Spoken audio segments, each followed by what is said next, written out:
The conference room felt smaller than usual that Tuesday morning, the air thick with the scent of stale coffee and printer toner.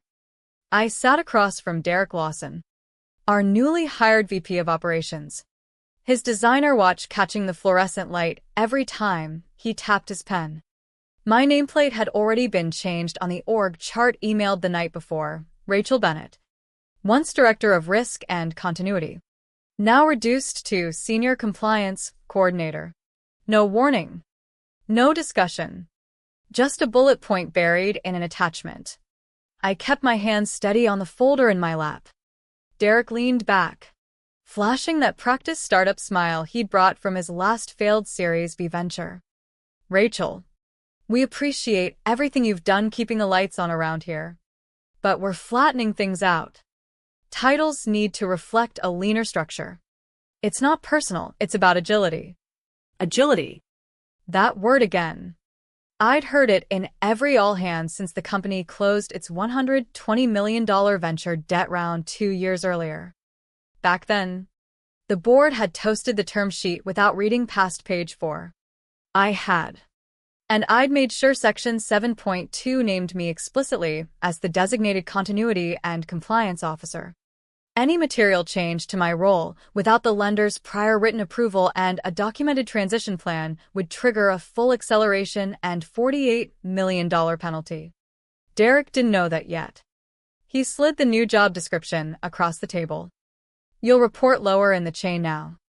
Focus on record keeping. The heavy strategy stuff moves to a cross-functional pod. His loafers tapped under the table.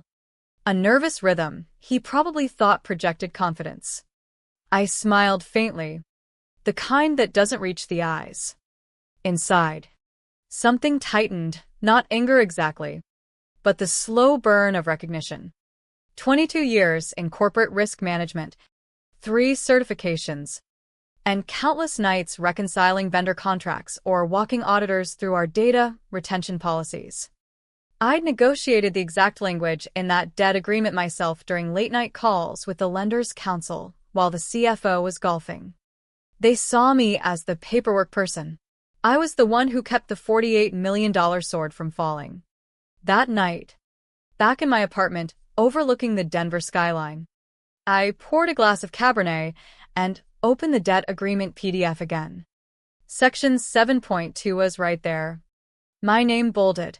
Rachel Bennett shall serve as the designated officer. Changes require lender consent. Penalty upon breach. Full principal acceleration plus accrued interest. Currently valued at $48 million. I printed it, highlighted my name, and filed it away.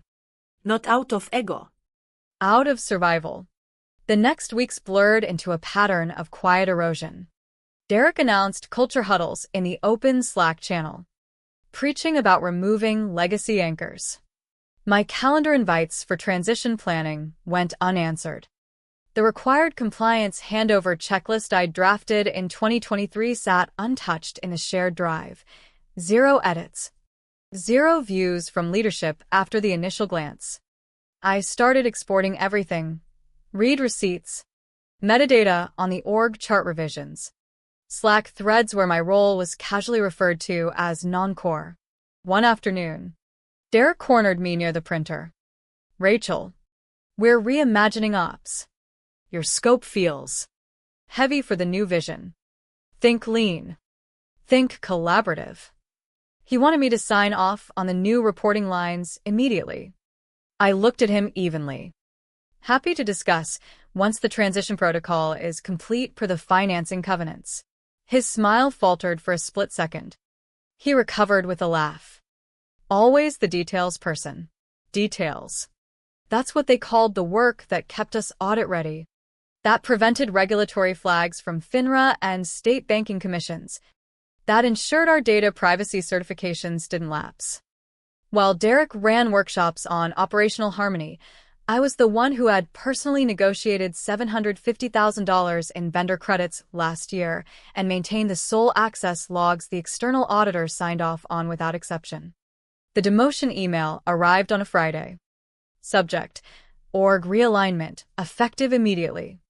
My title stripped, Office reassigned to the lower level near the server room they jokingly called the basement. No mention of safety net protocols or lender notification. I read it twice, feeling the weight settle in my chest, not panic, but resolve. They thought silence meant consent.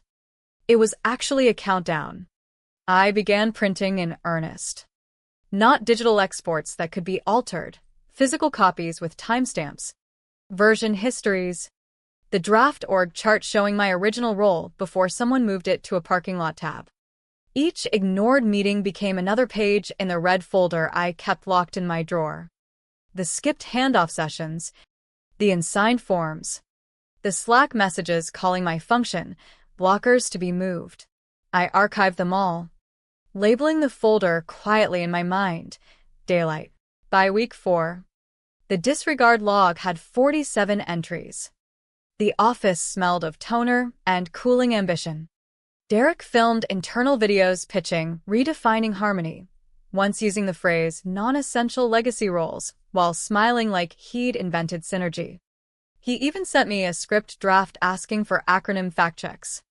I replied by attaching the covenant excerpt again. No response. In quiet moments, I remembered how I'd gotten the clause in the first place. During the debt closing, the lender's representative Melanie had flagged the risk of key person dependency and compliance. Put your name in, Rachel, she'd said on that late call. Protect the continuity. I'd threaded the needle between legal and finance teams while everyone else celebrated. Now that protection sat like a tripwire they couldn't see.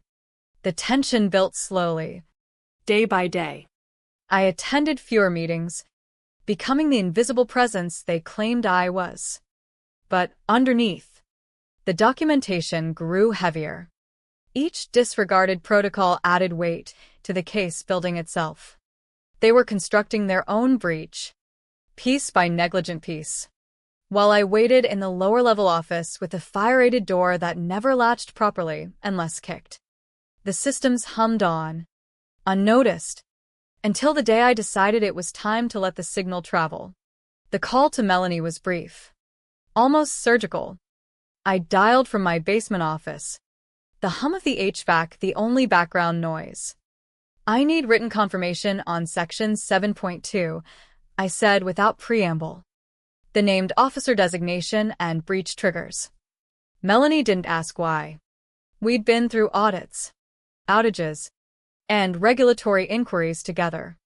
Within an hour, her email arrived, any reassignment or demotion of the designated officer without prior lender approval constitutes material breach, entitling acceleration of the full $48 million obligation. I printed 2 copies. One for my records, one for the meeting they didn't know was coming. Then I enabled read receipts on every future communication and exported every ignored calendar invite titled Transition Protocol Review. The blank files they never opened became evidence. The unsigned checklist sat pristine. Version history showing only my edits and their single views. Derek kept pushing forward. He posted in the general channel, moving legacy blockers to lower priority streams to fix culture. No names. But everyone knew. I screenshot it, added it to the daylight folder. The dehumanizing passive voice, blockers, not people, almost made me chuckle in the dark humor of it all. He missed the 3rd handoff meeting. I waited the full 15 minutes. Noted no attendees. No materials. No checklist. And printed copies. A post-it appeared under my door one afternoon. Signs so we can move forward. Derek's looping handwriting. No envelope. Just the HR form folded carelessly. I scanned it with metadata intact and filed it away. The updated title proposal in the drive showed author, Derek Lawson. Last modified 2 days before any review. No legal sign-off on the covenant rider. No transition plan attached. Reckless. I added a new tab to my personal tracker. Disregards by date. 52 entries now. The room smelled of reheated coffee and fading illusions. In conference room B, with its flickering thermostat. HR sat across from me with her empty smile. Derek tapped his pen like a baton. "We appreciate your professionalism," she said, sliding the form over. My new title, Compliance Coordinator. Misspelled name. Stripped authority. I looked at Derek directly. Perfect timing. Because the moment you implement this, the company owes $48 million. His laugh came too fast. I set my phone on the table and dialed. Melanie answered on the first ring. I asked her to read Section 7.2 aloud. Her voice, steady and precise. The designated officer shall not be reassigned or demoted without prior written lender approval.